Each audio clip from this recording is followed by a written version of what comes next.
Mas quero compartilhar com os irmãos uma palavra, a última palavra do Sermão da Montanha, né? Hoje nós vamos para a parte final, sexta parte. Foram 6 semanas falando sobre o Sermão da Montanha, Mateus capítulo 5, 6 e 7. Muitos ensinamentos de Jesus, onde ele sobe para o monte, os discípulos sentam ao seu redor, a multidão está por perto. Mas aqui nós aprendemos algumas lições, princípios, condutas, onde Jesus ele está ensinando a igreja, levando um nível de maturidade, de amadurecimento. Claro que hoje não dá tempo de eu voltar nas 5 semanas anteriores. Depois você lê, eu desafiei a igreja, desafiei a liderança, desafiei os irmãos a ler, né? Mateus capítulo 5, 6 e 7. Porque você não tem que se alimentar só de domingo, você tem que se alimentar na semana também. Então a Bíblia ela está disponível para você também se alimentar, ler. Então leia na sua casa também. Então, senão não faz sentido. Meia hora de palavra não vai nutrir, não vai mudar a sua semana totalmente. Você precisa se alimentar diariamente. Você não almoça somente domingo, né? Quem só almoça domingo e a semana toda fica sem comer?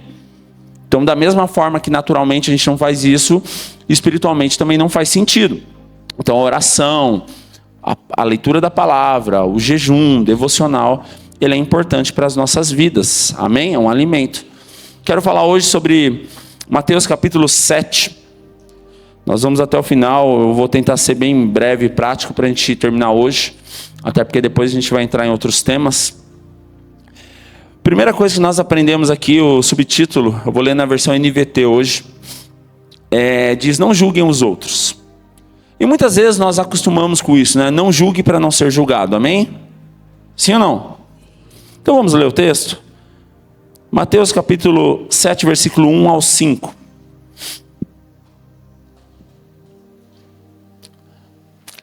Diz assim: não julguem para que não serem julgados, pois vocês serão julgados pelo modo como julgam os outros, ou seja, pela mesma moeda, aquilo que você faz é o que você vai receber. O padrão de medida que adotarem será usado para medi-los. Porque você se preocupa com o cisco no olho do seu amigo ou do seu irmão, enquanto há um tronco ou uma trave em seu próprio olho. Como pode dizer ao seu amigo: deixe-me ajudá-lo a tirar o cisco do seu olho, se você não consegue nem ver o tronco que está no seu próprio olho? Hipócrita, ou seja, hipócrita significa mentiroso ou falso, ou aquele que fala o que não vive. Primeiro, livre-se do tronco ou da trave em seu olho. Então você verá o suficiente para tirar o cisco do olho do seu amigo. Irmãos, essa base bíblica, muitas vezes a gente criou um entendimento de não julgue para não ser julgado. E, de fato, a Bíblia diz isso no versículo 1. Mas aqui ele está ensinando um ponto de, da mesma maneira que eu vou agir com meu irmão, é o que eu vou receber. Da mesma maneira que eu vou ser duro, vão ser duro comigo. Então aqui há vamos dizer, senso de justiça e de coerência. Então a questão aqui não está sendo julgado, ou Jesus não está apontando aqui o problema de julgar. Ele está dizendo o problema do julgamento de hipocrisia. Eu estou julgando, eu estou criticando aquilo que eu faço pior. Por exemplo, nossa, misericórdia, aquele irmão nunca chega no horário no culto.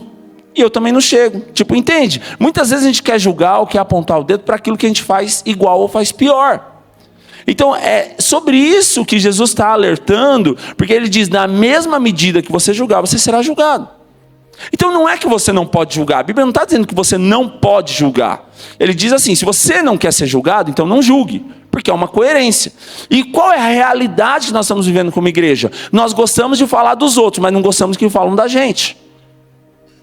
Então é isso que está ensinando. E ele diz aqui: há uma hipocrisia, porque muitas vezes aquele cisto do olho do seu irmão, que é algo pequeno perto do que você faz, você está criticando. Mas você não consegue enxergar a sua vida como está bagunçada, e o tronco, a trave que está sobre o seu olho, sobre a sua vida. Por quê? Porque você quer ser perfeito, mas você quer julgar a falha do seu irmão. E é sobre isso que Jesus está nos ensinando, que muitas vezes, irmãos, nós 2 pesos, 2 medidas. E a Bíblia diz que não é dessa forma. A Bíblia diz: da maneira que você julgar, você será julgado. Da mesma maneira que você medir, é dessa forma que você vai ser medido. Então o problema não é julgar, irmãos. Até porque João capítulo 7, versículo 24, abre lá comigo. João 7, 24.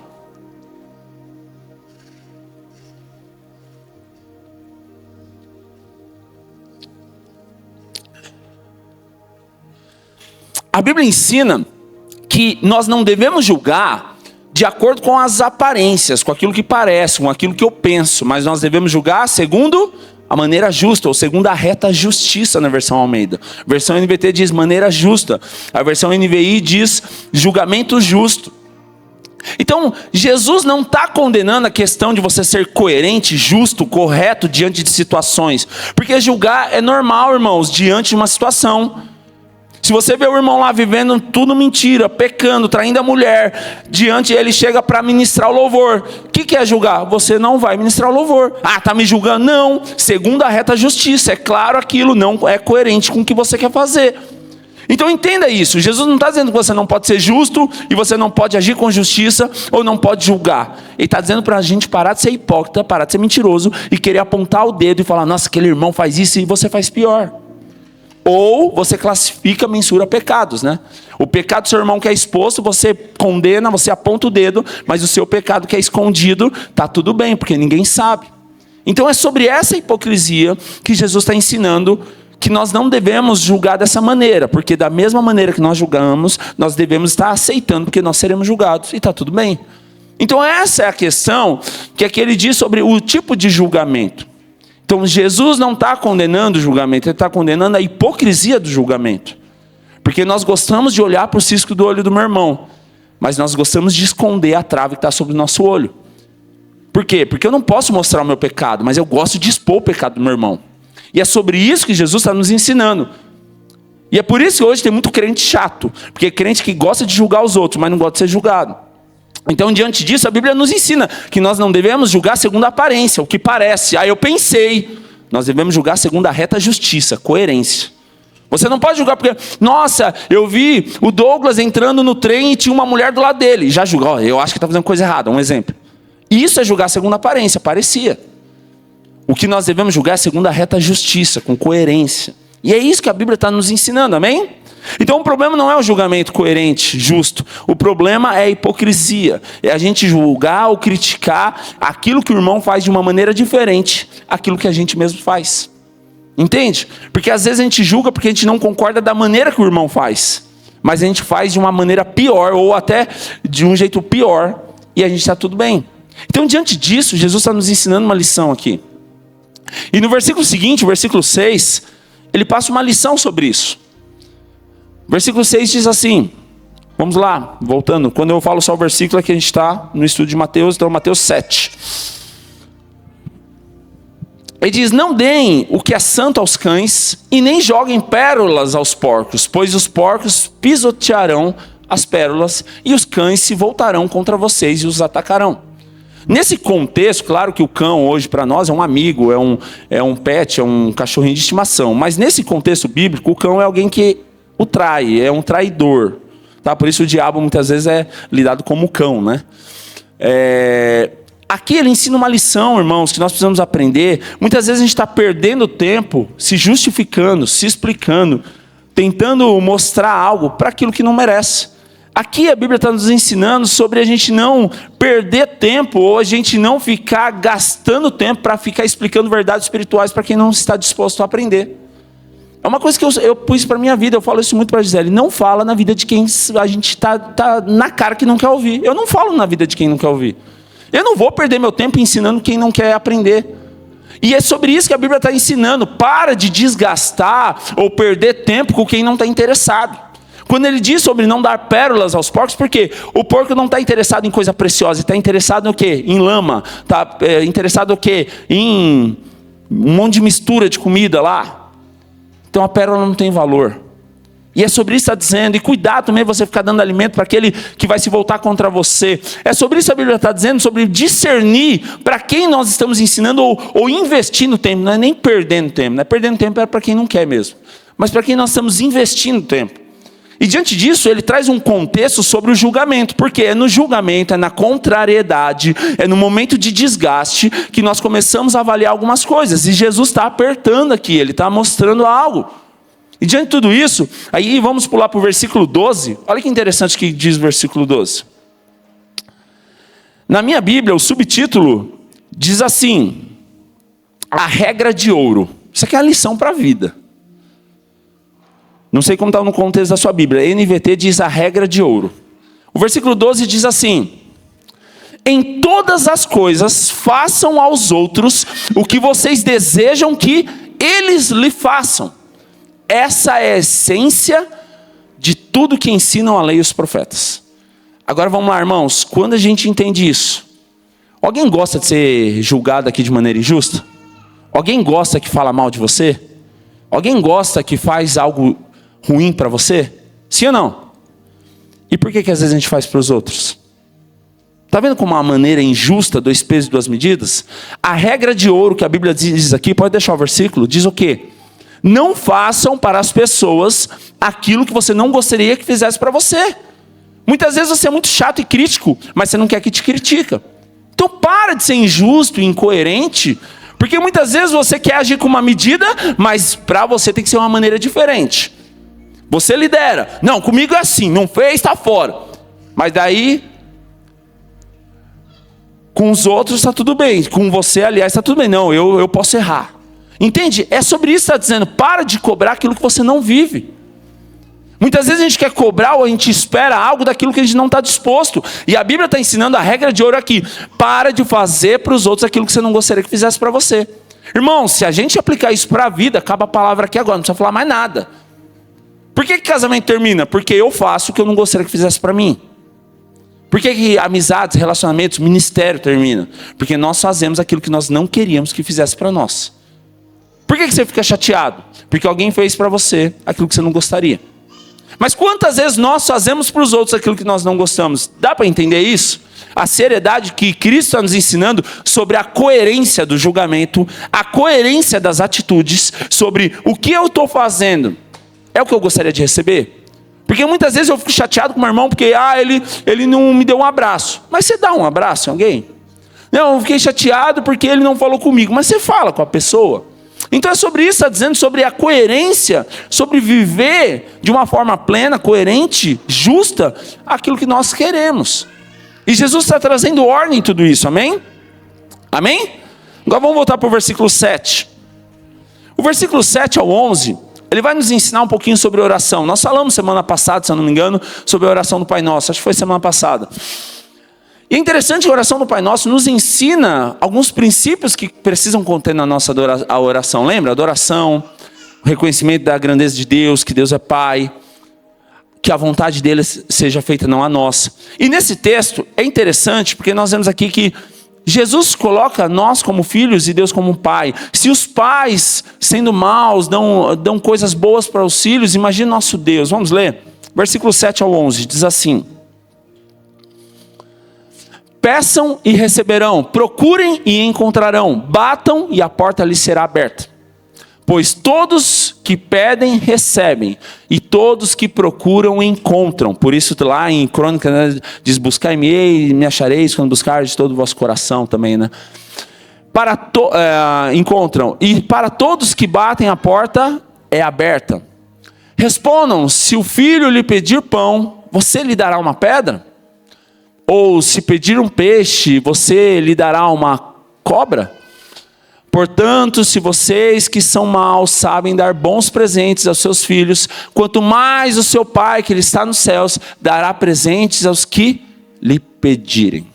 Irmãos, diante desse texto aqui fala sobre uma intimidade. Diz que se nós, sendo maus, nós sempre queremos dar o melhor para o nosso filho, e esse texto tem totalmente ligado a faça o que você gostaria que fizesse para você, é esse o contexto? Imagina Deus, é claro, irmãos, nós aprendemos isso semana passada sobre tesouro do céu, sobre prioridades. Deus, ele não vai dar nada sem propósito, irmãos. Tudo que Deus faz tem propósito. Uma cura tem propósito, uma restauração tem propósito. Até um presente, um mimo de Deus tem um propósito. Mas a grande questão é a necessidade e o propósito. A gente entender o que Deus quer de nós. Porque aqui não é peça será dado qualquer coisa. Peça será dado aquilo que está diante do alinhamento de Deus. Todas as vezes que eu dou parabéns para alguém, eu digo assim: parabéns, Deus te abençoe, e que os seus sonhos e seus planos sejam alinhados com a vontade e com o propósito de Deus. Porque se o nosso sonho e a nossa vontade não estiver alinhada ao propósito de Deus, irmãos, nada faz sentido. Então entenda isso. Sobre isso nós precisamos entender a necessidade e o propósito, porque a vontade de Deus, ela tem que ser acima da nossa vontade. É isso que nós aprendemos semana passada na oração do Pai Nosso. Sim ou não? Sim ou não, irmãos? Aí continuando o texto, Ele fala sobre oração, sobre ser alinhado à vontade de Deus. Ele fala sobre a questão de tudo que você pede, você recebe, desde que você esteja alinhado, porque Deus ele é bom e a bondade de Deus é muito maior que a nossa. Porque a bondade de Deus, como eu disse semana passada, ela não está ligada a ser alguém bonzinho, alguém legal. A bondade de Deus está ligada a alguém que é justo, fiel e poderoso. Deus é bom, não é porque ele é bonzinho, ele faz tudo o que nós queremos. Deus é bom porque ele é justo, ele é fiel e ele é pleno. É sobre isso a bondade de Deus. Aí o versículo 13 ao 14, Jesus vai apertar mais aqui. Ele falou sobre julgamento. Ele falou sobre você agir de forma coerente. Ele fala aqui sobre a questão de você ter o propósito certo da oração. Você vai pedir, vai receber. Mas aquilo que você pede está alinhado com o propósito de Deus? Porque se não tiver, não vai receber. Aí ele vem e fala um pouco sobre porta estreita. Versículo 13 e 14. Ele diz assim: entrem pela porta estreita. A estrada que conduz à destruição é ampla, é grande, é larga. E larga, né? É a sua porta. E muitos escolhem esse caminho. Por que muitos escolhem esse caminho? Porque é mais fácil. Mas a porta que gera vida, a porta para a vida, é estreita. E o caminho é difícil. E são poucos o que encontram. Mateus 22, 14 diz o quê? Muitos são chamados, mas poucos são escolhidos. Essa palavra está ligada ao banquete do Filho. Então, diante disso, irmãos, nós aprendemos uma lição. Por que o caminho estreito é difícil? Tudo que é difícil, ele é seletivo. Tudo que é fácil, qualquer um faz. Pode ver, começar a faculdade. Qualquer um começa hoje. Joga seu RG na porta de uma faculdade que é paga que você entra. Terminar a faculdade, você tem que ter um pouquinho de esforço. Tudo que é fácil, qualquer um faz. Mas aquilo que é difícil, são poucos. E é sobre isso que Jesus está dizendo. Ir para a igreja, qualquer um vai. Mas encontrar Jesus, não é qualquer um. Então, diante disso, Jesus está nos ensinando que é muito ampla, fácil, a porta larga, qualquer um vai. Mas, irmãos, nós vamos apertar, já vamos falar sobre os frutos que entra sobre isso. Mas é na questão da dificuldade que nós mostramos quem nós somos. Qualquer um vem para a igreja, qualquer um faz as coisas, mas é na intimidade que nós mostramos o quão nós estamos envolvidos com o propósito de Deus. E aqui ele diz que a porta ampla, larga, é o caminho fácil, qualquer um vai. Mas na porta estreita é onde é o caminho que conduz vida, é aqueles que encontram Jesus. Irmãos, isso nos ensina uma lição, não é o quanto que nós conhecemos Jesus, mas é o quanto que Jesus nos conhece. Diante disso, muitos são chamados. Por que muitos são chamados? Porque todos têm a liberdade, a oportunidade de conhecer Cristo. Jesus morreu na cruz por todos. A Bíblia diz, João 3,16, o quê? Deus morreu por alguns? Diz o quê? Deus entregou o seu Filho para que alguns ou todos? Todos, todo mundo tem oportunidade. Todos serão salvos? Não, por quê? Porque nem todos creram, nem todos receberam. Mas Jesus morreu por todos ou não? Então muitos são chamados, mas poucos escolhidos. Por quê? Para ser escolhido tem que dar resposta. Então o que define o caminho largo ou estreito que nós vamos ver são as nossas ações, as nossas atitudes. Amém? Aí vamos pular para o versículo 21 ao 23. Depois a gente volta. Aqui ele vai falar sobre obediência e sobre cumprir a vontade de Deus. Então aqui está falando que o caminho é estreito, o caminho que leva à vida, o caminho que leva a Jesus é estreito. Não é um caminho aberto, não é um caminho fácil. Qualquer um faz aquilo que é fácil, mas aquilo que é difícil se torna seletivo. Não é qualquer um que está disposto a pagar o preço. É por isso, já vamos falar também. Por que muitos constroem sobre a areia? Porque sobre a areia é muito mais fácil construir do que sobre a rocha. Olha o que o texto diz, versículo 21 ao 23. Nem todos que me chamam Senhor, Senhor, entrarão no reino dos céus. No reino dos céus. Mas apenas aqueles que de fato, de verdade, fazem a vontade do meu Pai que está no céu. No dia do juízo, muitos me dirão, Senhor, Senhor, não profetizamos em Teu nome, não ficamos no staff, não ministramos o louvor, não pregamos a palavra na igreja local, não expulsamos demônios em Teu nome, e não realizamos muitos milagres em Teu nome? Não fiquei no Rockets, eu não abri a igreja, eu não limpei o banheiro? Eu, porém, responderei, nunca os conheci. Afastem-se de mim, vocês que desobedecem à lei. Irmãos, esse texto aqui nos ensina uma lição. Não é o quanto, como eu disse, nós conhecemos Jesus, mas é o quanto o Senhor nos conhece. Porque às vezes a gente acha que conhecer Jesus resolve. Você viu aqui? Não, Jesus, eu expulsei demônio. Não, Jesus, eu ministrei o louvor. Não, Jesus, eu fiquei no som. Ele falou, não é sobre o quanto que você fez pelo que você achava que me conhecia, mas é o quanto eu conheço as suas ações e o seu coração. Então é sobre isso que a Bíblia está dizendo aí. Ele diz o quê? Nem todos entrarão no reino dos céus, mas aqueles que fazem a vontade do meu Pai. Não é sobre a nossa vontade, é sobre a vontade de Deus.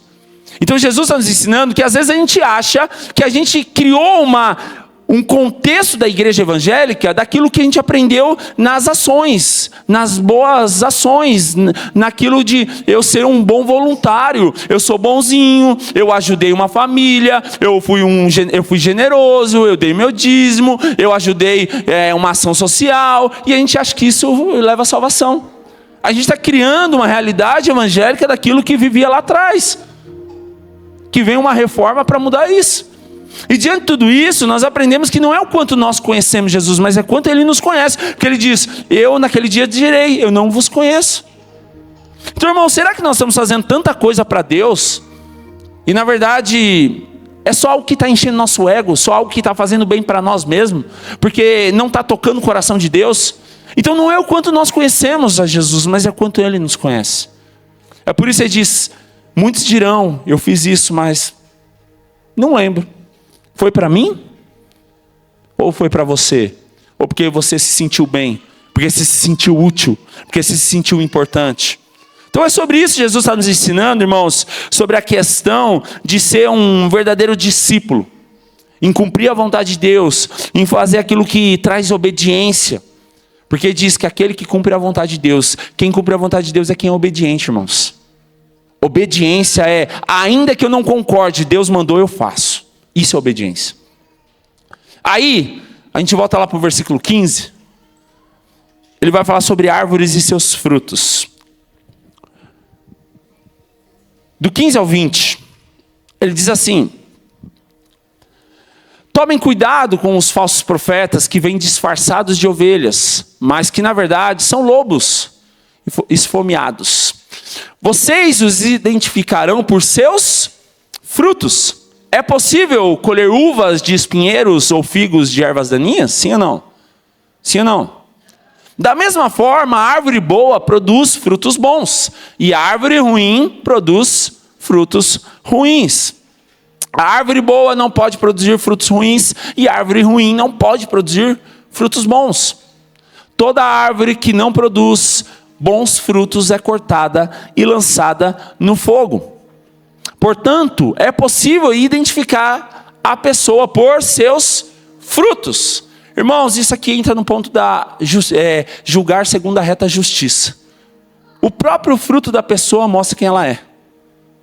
Você não vai julgar alguém porque eu pensei, eu achei. O fruto da pessoa mostra aquilo. E é sobre isso que está dizendo. Como que você identifica um falso profeta? Pelos seus frutos. No começo, o falso profeta é aquele que parece que vai te oferecer milagre, é aquele que é bonzinho. Existe uma frase que diz assim, uma pessoa de mau caráter, ela é capaz de tudo, até simular boas ações. Até ser legal. Então aqui está dizendo, como que eu vou conhecer uma pessoa se ela é de Deus ou não? Pelos frutos. E já já a gente vai falar sobre os frutos, a gente fala um pouquinho sobre o joio e o trigo. Como que eu descubro? O tempo, o amadurecimento. Então diante disso, olha o que diz Lucas 6, 43 a 45. A gente pode começar já? Vamos apertar aqui agora? Lucas 6, 43 a 45.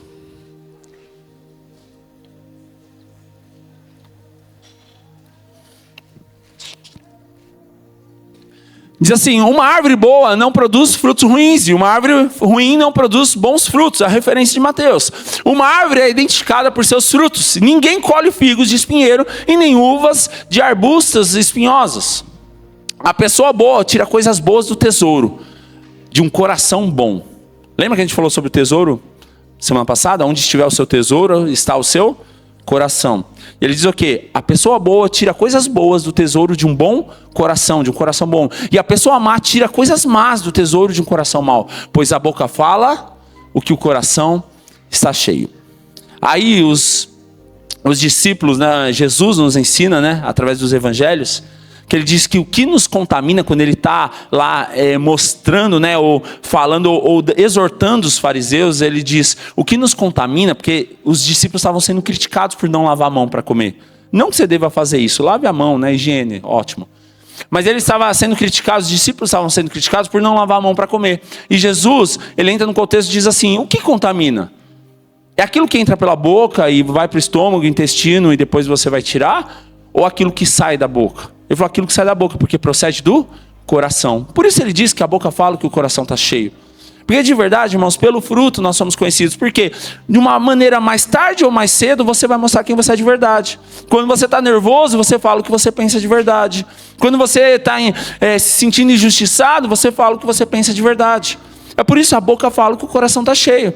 Porque no fundo, há muitos momentos que a gente vai fingir que está tudo bem. Mas há momentos que a gente não consegue, quando a gente percebe, a gente já falou. E é por isso falar, a boca fala que o coração está cheio. Em algum momento você vai expressar o que está no seu coração. E diante disso, irmãos, eu não vou ler para a gente ganhar tempo. Não dá tempo para ler. Mateus capítulo 13, versículo 24 ao 30.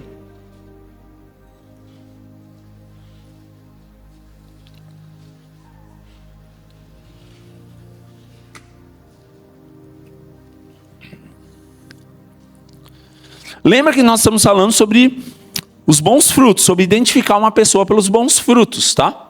E tudo isso está ligado também à reta justiça. E diz assim, essa foi outra parábola que Jesus contou. O reino dos céus é como um agricultor que semeou boas sementes em seu campo. Enquanto os servos dormiam, o seu inimigo veio para destruir tudo e semeou, plantou o joio no meio do trigo e foi embora. Quando a plantação começou a crescer, o joio também cresceu. Os servos do agricultor vieram e disseram, o campo em que o Senhor semeou as boas sementes está cheio de joio. De onde ele veio? Um inimigo fez isso, respondeu o agricultor. Devemos então arrancar o joio? Perguntou os servos. Não, respondeu ele, se tirarem o joio, pode acontecer de arrancarem também o trigo. Deixem os dois crescerem juntos até a colheita, então direi aos ceifeiros que separem o joio, amarrem-no em feixes e queimem, e depois guardem o trigo no celeiro. Até aí. Irmão, sabe como que a gente identifica o joio e o trigo? Com o tempo, quando ele cresce. Enquanto o joio e o trigo são pequenos, estão crescendo, eles são iguais, são muito parecidos, quase idênticos. Mas sabe qual é o momento que você consegue diferenciar o joio do trigo? Quando eles amadurecem, quando eles crescem. E o que a parábola está dizendo assim? Se você tentar tirar o joio no começo, você vai matar o trigo. Porque está misturado, você não vai saber identificar. Mas como que eu tiro o joio? Quando cresce. Porque quando cresce dá fruto. E o fruto mostra quem que é a árvore. E é sobre isso que ele está dizendo. Sabe como nós vamos identificar? Porque no início eles são parecidos. É ter paciência e esperar amadurecer. Porque quando eles crescem, eles se tornam distintos. Isso na igreja, isso nos relacionamentos. Como que eu vou identificar se um relacionamento ele é saudável ou não? O tempo vai mostrar isso. Diante dos frutos mostram isso. Então no começo tudo parece bonito, tudo parece lindo, tudo parece maravilhoso, mas o tempo mostra os frutos, e é sobre isso que está dizendo. A igreja, relacionamentos, qualquer lugar, no começo tudo é bom. Por isso a Bíblia diz em Eclesiastes 7:8, né? Melhor do que o início das coisas é o final delas. Começar bem todo mundo começa, irmãos. Toda plantação, o início é lindo, toda árvore é bonita no início, mas o tempo mostra o quanto que ela vai dar de fruto. E dar fruto muitas vezes demora, porque é um preparo, é um amadurecimento, é um tratar, é um moldar. E diante disso, irmãos, diante de relacionamentos, situações da sua vida, como que você vai descobrir? Tempo, o amadurecimento.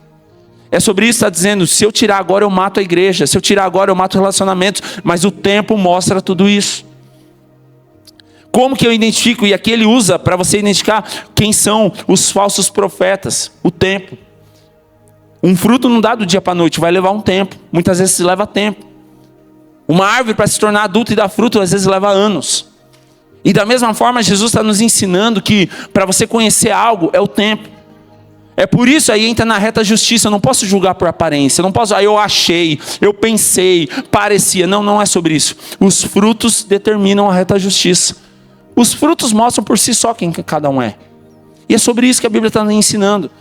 Ou seja, eu sei que às vezes a gente está indignado ou chateado com alguma situação. Calma, respira. O tempo mostra todas as coisas. E por último, versículo 24 ao 27.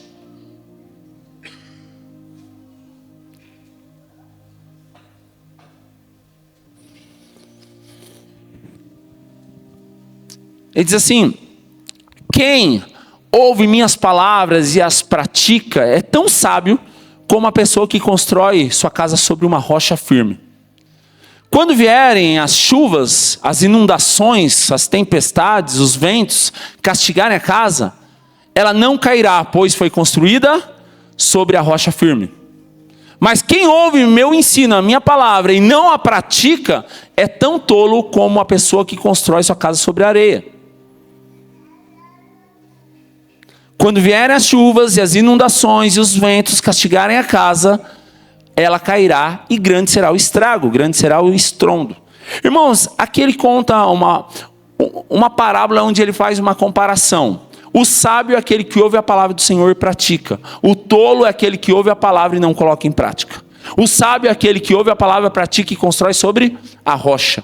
O tolo é aquele que ouve por um ouvido, sai por outro e faz tudo errado. Irmãos, hoje a gente está cheio de pessoas que ouvem bastante e não faz nada. Porque a gente vive uma geração onde mais tem informação. Antigamente você recebia uma informação e aquela informação valia ouro. Você colocava ela como prática. Hoje você recebe 35 informações em uma hora. Você não coloca nada em prática, não vive nada. E o que faz a gente ser sábio? Aquele que ouve a palavra e pratica. Irmãos, agora eu falo, praticar a palavra de Deus é fácil? Não. O que é mais fácil, irmãos? Construir sobre a rocha ou construir sobre a areia?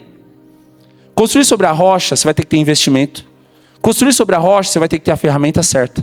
Construir sobre a rocha, você tem que ter capacitação. Construir sobre a rocha, você precisa ter tempo. Agora, construir sobre a areia é coisa de criança. Pega uma pazinha de plástico, pega um baldinho, vai para a praia e constrói um castelo. Sabe o que? Tem um monte de crente querendo construir sobre a areia. É fácil. Qualquer criança constrói sobre a areia. Mas alguém maduro constrói sobre a rocha, mas leva tempo, dá trabalho, dá investimento. E Jesus está comparando aqui quem é maduro, quem é sensato, quem é sábio, com aquele que constrói sobre a rocha. Por que constrói sobre a rocha? Porque é melhor? Porque é fácil? Não, porque ele ouviu a palavra e ele é sábio ao obedecer. Aqui entra na questão da obediência, irmãos. Às vezes a gente é igual criança, a gente acha que a gente sabe tudo e a gente quer fazer do nosso jeito, porque o nosso jeito é mais fácil, o caminho é mais rápido, o atalho leva mais fácil. Mas a grande questão é quanto que nós estamos ouvindo a voz de Deus e fazendo da maneira certa. Sabe por quê, irmãos? Aqui ele não diz que vai vir tempestade só para quem não ouviu a Deus.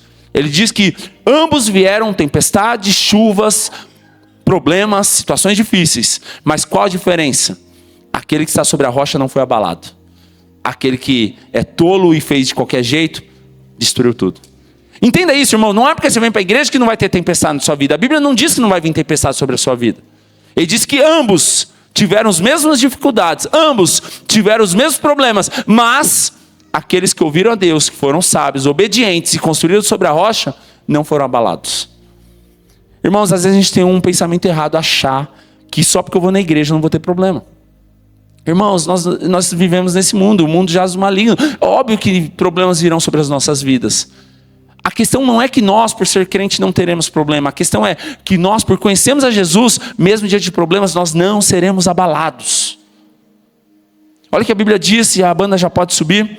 Salmos capítulo 125, versículo 1.